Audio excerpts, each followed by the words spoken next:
चलिए शुरू करते हैं चैप्टर 2। फिर से शुरू करते हैं चैप्टर 2 में। वैसे हम लोग क्या क्या कवर कर चुके हैं, पॉलिनोमियल से हमारा मैथ्स का चैप्टर 2 क्लास 10 का, तो इसमें हम लोग कवर कर चुके हैं कि पॉलिनोमियल, सबसे पहली चीज़ तो ये समझना रहता है कि पॉलिनोमियल है क्या, तो वो चीज़ आप लोग समझ चुके हैं। एक इक्वेशन जैसा होता है, एफ मतलब एक प्रकार का फंक्शन होता है, सेट ऑफ रूल्स। फंक्शन कोई पूछे क्या है, तो function is a set of rules. तो वैसे भी पॉलिनोमियल एक फंक्शन है, एफ से हम लोग रिप्रेजेंट करते हैं, जैसे f x is equal to 6x+1 या f x is equal to 2x, ये भी एक पॉलिनोमियल है। ठीक है, अलग अलग प्रकार की डिग्री होती है। लीनियर पॉलिनोमियल, अगर हाईएस्ट पावर x की 1 है, यानी कि वेरिएबल की हाईएस्ट पावर 1 है, जैसे कि f x is equal to 6x+2 दिया है, तो ये x की पावर क्या 1 है, तो मतलब लीनियर पॉलिनोमियल। अगर x की पावर 2 है तो फिर वो क्या हो जाएगा, क्वाड्रेटिक पॉलिनोमियल। और x की पावर अगर 3 है तो वो क्यूबिक पॉलिनोमियल। x की पावर 4 है तो बाई क्वाड्रेटिक पॉलिनोमियल। ठीक है, तो ये सब चीज़ हम समझ चुके हैं, डिग्री के बारे में समझ चुके हैं। पॉलिनोमियल का जीरो क्या होता है, चाहे जीरो कहो चाहे रूट कहो, बात एक ही है। मतलब ऐसी वैल्यू x में पुट की जाए कि पूरा पॉलिनोमियल f(x) जो है वो जीरो हो जाए। x की ऐसी वैल्यू पुट की जाए पॉलिनोमियल में कि पॉलिनोमियल जीरो बन जाए, यानी कि f(x) जो पॉलिनोमियल है वो जीरो बन जाए। ठीक है, तो वो होती है x की ऐसी x की वैल्यू, वो कहलाती है जीरो ऑफ द पॉलिनोमियल या फिर रूट ऑफ द पॉलिनोमियल। ठीक है, रूट से कैसे फैक्टर निकालते थे ये भी हम लोग ने बताया था। जैसे कि मान लो x इक्वल टू 2, ये आ गया 0, यानी कि x की वैल्यू 2 है, यानी कि 2 अगर 0 है किसी पॉलिनोमियल f(x) का, यानी कि x बराबर 2 रखने पर अगर कोई पॉलिनोमियल 0 हो रहा है, तो अगर इस 2 को इधर ले आए, x - 2 इज इक्वल टू 0 बन जाएगा। 2 इधर आया तो 0 बन जाएगा उधर, तो ये x - 2 जो है ये फैक्टर हो जाएगा उस पॉलिनोमियल का। फैक्टर मतलब जिससे कोई चीज पूरी तरह से कट जाए, तो x - 2 फैक्टर हो जाएगा। ये सब भी हम लोग ने समझ लिया था पिछली वीडियोस में। अब बचता क्या है, अब बचता ये है कि इसके अलावा ग्राफ, हम लोग ने ग्राफ देखे थे कि ग्राफ कैसे बनता है। और जैसे कि लीनियर पॉलिनोमियल का ग्राफ था तो वो स्ट्रेट लाइन बन रहा था इस तरह का, चाहे ओरिजिन से पास करे, ऐसा जरूरी नहीं कि हमेशा ओरिजिन से पास करे, पर एक स्ट्रेट लाइन हमेशा बनेगा लीनियर पॉलिनोमियल का ग्राफ। ठीक है, उसके अलावा क्वाड्रेटिक पॉलिनोमियल, यानी कि जिसकी डिग्री 2 होती है, उसका ग्राफ कुछ पैराबोला टाइप बन रहा था, चाहे इस तरह बने चाहे इस तरह बने। ठीक है, चाहे इस तरह बने, पैराबोला बन रहा था। क्यूबिक पॉलिनोमियल का ग्राफ हम लोग ने शायद देखा था कि नहीं पता नहीं, पर कुछ इस तरह का बन रहा था, इस तरह का कुछ ऐसा शेप आ रहा था। ठीक है, और हम लोग ने क्या देखा था कि कोई भी ग्राफ जितनी बार, मान लो ये ग्राफ है, ये लाइन बनी, ठीक है, कि लीनियर पॉलिनोमियल की, तो ये जितनी बार x एक्सिस को कट करेगी, कितनी बार कट कर रही, एक बार कट कर रही है x एक्सिस को, तो इसका एक सोल्यूशन होगा या फिर एक जीरो होगा। सॉल्यूशन, जीरो, रूट तीनों एक ही चीज है। इसका जितनी बार x एक्सिस को कट करेगी उतने ही इसके जीरो एग्जिस्ट करेंगे। ये चीज हमने देखी थी वीडियो में, है ना।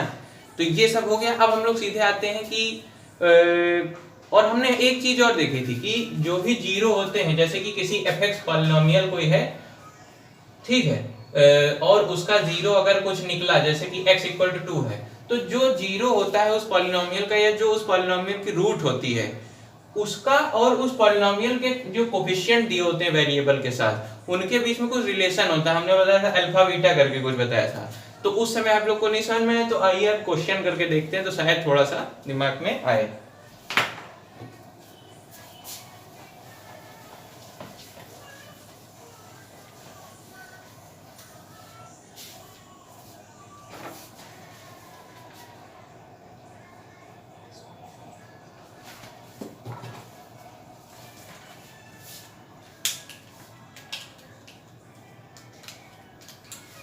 पहला क्वेश्चन जो हमने दिया था, आप लोग ने हालांकि सॉल्व नहीं किया, नहीं समझ में आया, कोई बात नहीं। पहला एग्जांपल देखते हैं, एग्जांपल 1, एक्सरसाइज 2.1 के जो पहले एग्जांपल दिए हुए हैं उसका पहला एग्जांपल है। तो इसमें कह रहा है find the zeros of the quadratic polynomial x² + 7x + 12 and verify the relation between the zeros and it's coefficient. मतलब एक पॉलिनोमियल दे दिया है x² + 7x + 12, कह रहा है उस पॉलिनोमियल के जीरोज फाइंड करो, मतलब कि उसके रूट्स फाइंड करो या उसके सोल्यूशन फाइंड करो। एंड वेरीफाई द रिलेशन, पहले जीरो फाइंड करो, उसके बाद verify the relation between the zeros. हमने क्या बताया कि किसी पॉलिनोमियल के जीरोज और उसके कोफिशिएंट के बीच में कुछ ना कुछ रिलेशन होता है। तो वही कह रहा उस रिलेशनशिप को होता है पर उसको वेरीफाई करो, पहले 0 फाइंड करो फिर रिलेशनशिप को वेरीफाई करो। तो देखते हैं, चलिए x² + 7x + 12, x² + 7x + 12 ये हमारा पॉलिनोमियल दे रखा है, x² + 7x + 12। ठीक है, किस टाइप का पॉलिनोमियल है? सबसे पहले तो ये सब पहचानना आना चाहिए कि किस तरह का पॉलिनोमियल है। तो वो x⁴ है, x⁴ है, हाईएस्ट पावर वेरिएबल की क्या है 2 है, तो मतलब ये क्वाड्रेटिक टाइप का पॉलिनोमियल है ना। अब इसके 0 फाइंड करने हैं तो हम कैसे फाइंड करें? 0 फाइंड करने के लिए एक तरीका, इसको पहले जैसे आप लोग फैक्टराइजेशन शायद पता है, हम शायद आप लोग ने पढ़ रखा है, तो फैक्टराइजेशन कर लेते हैं। जैसे कि ये क्वाड्रेटिक इक्वेशन टाइप का दिया हुआ है, तो 12 के ऐसे फैक्टर करिए कि प्लस करने पे 7 आ जाए, 12 के ऐसे फैक्टर करिए कि प्लस करने पे 7 आ जाए। तो 12 के फैक्टर करते हैं हम लोग इधर साइड में, तो 12 का प्राइम फैक्टराइजेशन कर लेंगे, 3 4 = 12, 2 2 = 4, 1 = 2, तो ये आए फैक्टर्स 3 2 2, मतलब 3 2 2। अब इसको ऐसे सेट करना है कि प्लस करने पे 7 आ जाए। अब हम लोग जैसे कहते हैं कि प्लस ही क्यों, माइनस करने पे 7 आ जाए तो क्यों, क्या गड़बड़ है? गड़बड़ है। हम लोग देखते कैसे हैं कि क्या करना है। पहली बात तो स्टैंडर्ड फॉर्म में इक्वेशन को लिखिए, क्वाड्रेटिक इक्वेशन को स्टैंडर्ड फॉर्म में लिखिए। ये लिखी हुई है ax² + bx + c। अब जो c होता है उसका साइन हम लोग को देखना पड़ता है। c का साइन क्या है? प्लस है ना, c के साथ 12 जो है c है तो वो प्लस में है, तो मतलब हमको इस c के ऐसे फैक्टर करने हैं और फिर उनको ऐसे अरेंज करना है कि उनका एडिशन ये हमको ये b दे जाए, मतलब उनका एडिशन करने पे हमको ये 7 मिल जाए। तो हमने c के फैक्टर किए यानी कि 12 के फैक्टर किए, ये कुछ ऐसी ही तो इक्वेशन है। स्टैंडर्ड फॉर्म क्या होता है? ax² + bx + c। ठीक है, तो c क्या है हमारा? +12 है c, है ना। तो अब इसके फैक्टर देखिए 3 2 2, तो 3 2 = 6 + 2 नहीं, 2 2 = 4 + 3, 2 × 2 4 और 4 3 7, तो 4 देखिए 4 × 3, 4 को 2 2 क्या लिख सकते हैं 4, और 3 को ऐसे ही लिखा रहने दो। तो 4 और 3 का गुणा करो, क्या आएगा 4 3 = 12, मतलब 12 बराबर है ना इसके, और 4 और 3 को ऐड करो तो क्या आएगा 7 आएगा, यानी कि हमको b मिल गया, 7 मिल गया। ये तो आप लोग कर लेते शायद, तो क्या लिख सकते हैं 4 + 3 ब्रैकेट के अंदर 7 को हमने 4 और 3 में तोड़ दिया, बस और कुछ नहीं किया, 7 को हमने 4 और 3 में तोड़ दिया। हमको इसको ऐसे तोड़ना होता है जिससे कि हमको c मिल जाए, मतलब जिनका गुणा करने पर हमको c मिल जाए। तो 4 3 में तोड़ा 7 को, 4 + 3 4 3 7, और 4 3 = 12 भी होता है भाई, ये इतना ट्रिक है।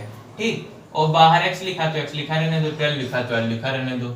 x², अब ब्रैकेट खोल लो तो आ जाएगा 4x + 3x + 12। ठीक है, अब इधर इसमें कॉमन ले लो और इधर कॉमन ले लो, पहले 2 नंबर और इधर तीसरे चौथे नंबर में टर्म्स में कॉमन ले लेंगे। तो इधर x² है, ये 4x है, तो x कॉमन लिया जा सकता है, x कॉमन ले लिया। अब इधर x एक बच गया, एक x कॉमन में चला गया, और इधर का x चला गया तो 4 ही बचा केवल। ठीक है, 4 आ गया। इधर क्या कॉमन ले सकते हैं? इधर हम लोग x तो कॉमन ले नहीं सकते हैं, 12 के साथ x तो है नहीं, 3 कॉमन ले सकते हैं, क्योंकि 12 को अगर तोड़ा जाए तो 3 आ जाता है उसमें से, तो 3 कॉमन ले लिया, 3 कॉमन लिया, इधर 3x का x बचा, और 12 में से 3 4 = 12।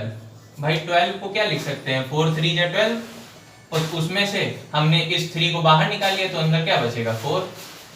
12 को क्या लिख सकते हैं 4 3 = 12, 4 लिखा रहने दिया, 3 कॉमन में चला गया, इस तरह। अब इसको कैसे लिख सकते हैं? इसको इस तरह लिख सकते हैं x + 3 इन 1 ब्रैकेट, या ऐसे हम क्यों लिख देते हैं भाई, ये भी तो बताना चाहिए लिख क्यों देते हैं। तो इसलिए लिख देते हैं, ठीक है। ये चीजें सब बार बार नहीं समझेंगे, इसको एक बार इतना बेसिक में जा रहे, बार फिर बराबर क्वेश्चन किया जाएगा। अब इन दोनों टर्म्स, अब कितने टर्म बचे? एक टर्म ये है, प्लस माइनस से ही तो टर्म अलग होते हैं, जो गुणे में है वो तो सब एक टर्म माना जाता है, प्लस माइनस से टर्म्स को हम अलग कर रहे हैं यहाँ पर। तो मतलब इस कंडीशन में क्या दिख रहा है कि एक टर्म ये इतना है, एक टर्म ये इतना है, तो इन दोनों टर्म में फिर से कॉमन लेने का काम करो, तो क्या कॉमन आएगा x + 4 दोनों तरफ है, कॉमन ले लिया। ठीक है, अब दूसरे ब्रैकेट में क्या बचेगा, x + 4 इधर का गया इस टर्म का तो x बचा, और इधर का x + 4 गया तो 3 बचा। वही चीज किया है। अब इसको हर बार हम डायरेक्ट लिखेंगे, ठीक है, बार बार ये सब नहीं करेंगे। x + 4 x + 3, तो हमको fx बराबर ये आ गया, fx बराबर x + 4 x + 3। हमने इसी को केवल फैक्टराइज कर लिया, ठीक है। ये क्या होते हैं, ये इस पॉलिनोमियल के फैक्टर होते हैं, मतलब ऐसी संख्या जिनसे ये कट जाए, ठीक है। डिवाइड करें तो ये पूरी तरह से डिवाइड हो जाए। डिवाइड वाला भी एक्सरसाइज है, पहले 2.1 हम लोग पढ़ रहे हैं, ठीक है, मतलब 2.1 के एग्जांपल्स। हमको क्या चाहिए था, इसके जीरोस चाहिए थे, फैक्टर मिल गए, और फैक्टर से हम आसानी जीरो बता सकते हैं। x + 4 एक फैक्टर है, तो x + 4 को जीरो के बराबर दिखा दो, तो यहां से x की वैल्यू क्या आ जाएगी, -4। एक जीरो आ गया इस पॉलिनोमियल का, -4। दूसरा फैक्टर क्या है, x + 3, x + 3 दूसरा फैक्टर, उसको जीरो बराबर दिखाओ, तो यहां से जीरो क्या आ गया, -3 आ गई x की वैल्यू। ये हो गए दोनों इस पॉलिनोमियल के जीरोस, हमको यही फाइंड करना था। अब ये सब थोड़ा सा कहानी मिटाओ, जीरो मिल गए ना हमको, जीरो लिखे रहने दो, बाकी चीजें मिटा दो। अब हमसे कह रहा है कि हमने कहा कि इस जीरोस के बीच में, यानी ये जो x की वैल्यू आई है, ऐसी वैल्यू है जो इस पॉलिनोमियल को जीरो कर देंगी अगर इसमें पुट की जाए x की जगह पे। तो कहता क्या है, ये रूल होता है कि ये जो जीरो होते हैं पॉलिनोमियल के, इनके और इस पॉलिनोमियल के जो कोफिशिएंट है, कोफिशिएंट मतलब x के साथ जो वैल्यू लगी हुई, x के साथ यहाँ पर क्या है 1 है मल्टीप्लाई में, यहाँ x के साथ क्या है 7 है मल्टीप्लाई में, तो इन कोफिशिएंट्स, इन कोएफिशिएंट्स और इस जीरोस में रिलेशन होता है। तो क्या रिलेशन होता है, अल्फा बीटा, वही वाला अब देखते हैं ना। तो अल्फा बीटा क्या होता है, सबसे पहले तो अल्फा बीटा कुछ नहीं है, इसको ये मत सोचो अल्फा बीटा क्या है, ठीक है। अल्फा बीटा जैसे एक्स वाई मानते हैं वैसे हमने अल्फा बीटा माना है, ठीक है। अब यहाँ एक्स था इक्वेशन में, हमको अल्फा बीटा से हम डिनोट करते हैं, डिनोट करने मतलब दर्शाते हैं क्या, किसी पॉलिनोमियल के जीरोस को, मतलब यहाँ जीरो क्या है, -4 है, -3 है, ये वैल्यूज हैं जीरोस, तो हम अल्फा बराबर लिख सकते हैं -4 और बीटा बराबर लिख सकते हैं -3। ये केवल जीरोस को दिखाने का तरीका है और कुछ नहीं है। अल्फा बीटा बहुत बड़ी चीज, ठीक है, केवल जीरोस को रिप्रेजेंट करने का तरीका है। अब रिलेशनशिप क्या कहती है कि अल्फा गुणे beta is equal to -c/a। एक फार्मूला ये होता है, एक रिलेशनशिप ये होती है कि दोनों जो जीरोस है पॉलिनोमियल के, क्वाड्रेटिक पॉलिनोमियल के मैक्सिमम कितने जीरोस हो सकते हैं, 2 हो सकते हैं, क्योंकि मैक्सिमम पावर क्या होती है 2 होती है क्वाड्रेटिक पॉलिनोमियल की। तो क्वाड्रेटिक पॉलिनोमियल के जीरोस का गुणा जो होता है इसके बराबर होता है -c/a, और c और b ये सब आपको दिख रहा होगा a, इससे कंपेयर कर लीजिए, इस इक्वेशन से इस इक्वेशन को कंपेयर कर लीजिए इस इक्वेशन को, ठीक है। इतनी बात समझ में आई। अब अल्फा भी, अब देखो क्या ऐसा सच में यहाँ पर हमको कह रहा है वेरीफाई करो कि ये रिलेशनशिप वेरीफाई करो, क्वेश्चन में कह रहा है इस पॉलिनोमियल के लिए। तो देखते हैं, हमारा पहला जीरो क्या है, यानी कि अल्फा बराबर क्या है -4 और इनटू बीटा बराबर क्या है, दूसरा जीरो क्या है -3, तो ये क्या आ जाएगा। अब इसको इधर लिखा रहना, ठीक है, पहले इसको मिटा देते हैं, मिटा दिया, ये लिखा, और c की वैल्यू क्या है, यहां से स्टैंडर्ड फॉर्मेट से कंपेयर करो, 12 है, प्लस का 12, यानी कि माइनस हमारा लग जाएगा। भाई c तो 12 था, लेकिन यहाँ माइनस होता है रिलेशनशिप में, पहले से माइनस दिया रहता तो माइनस लग गया। अब यहाँ अगर 12 की जगह -12 होता इक्वेशन में कतई, मतलब ध्यान देने वाली बात, अगर 12 की जगह -12 होता तो फिर यहाँ -12 अंदर लगता, माइनस माइनस +12 आ जाता, ठीक है। ये चीज सब छोटी छोटी चीज गड़बड़ नहीं करनी है। a की वैल्यू क्या है, a की वैल्यू 1 थी, x² के साथ 1 मल्टीप्लाई में था तो 1 लिख दिया। अब इन दोनों को गुणा करो, जरा गुणा करो, तो ये क्या आ जाएगा 4 3 जा 12, 4 3 जा 12 और माइनस माइनस प्लस, और इधर आ रहा है माइनस का 12। कुछ गड़बड़ कर दिया मैंने, कुछ गड़बड़ कर दिया मैंने, क्योंकि ये रिलेशनशिप हमेशा से, अब इधर +12 आ रहा है, इधर -12 आ रहा है, मतलब कि ये गलत है, वेरीफाई हुआ ही नहीं, तो मतलब मैंने गड़बड़ किया क्वेश्चन में, है ना, तभी ऐसा हो ही नहीं सकता। तो उसको एक बार देखते मैंने गलती कहां पर की है।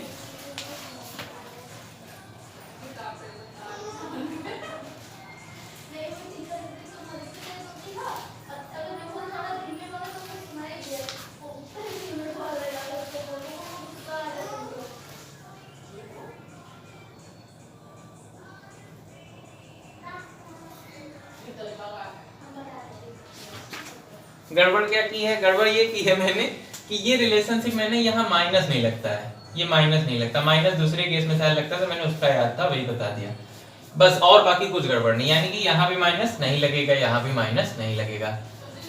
अल्फा इंटू बीटा यानी कि product of the zeros of the quadratic polynomial is equal to c by a. Simple लिखता, मैंने माइनस गलती से लगा, मतलब मुझे याद था दिमाग में कि माइनस लगता है, लेकिन सी बाई ए होता, माइनस सी बाई ए नहीं होता, इस चीज को ध्यान देना है। तो यहाँ -4 इंटू -3 12 आ जाएगा, माइनस माइनस प्लस हो जाएगा। इधर सी बाई ए बराबर आ जाएगा 12/1, और 12/1 हमको पता है 12/1 कह लो तो वो 12 ही आ जाएगा, यानी कि LHS बराबर आ गया RHS के। यानी कि जो हमको वेरीफाई करना था रिलेशनशिप वो तो सही पाई गई, ये रिलेशनशिप हमने वेरीफाई कर दी, यही क्वेश्चन में करना था। ठीक है, इसी तरह से इसके क्वेश्चन होंगे जो बहुत आसान होते हैं। ठीक है, मेरे हिसाब से आई होप आप लोग को समझ में आया होगा।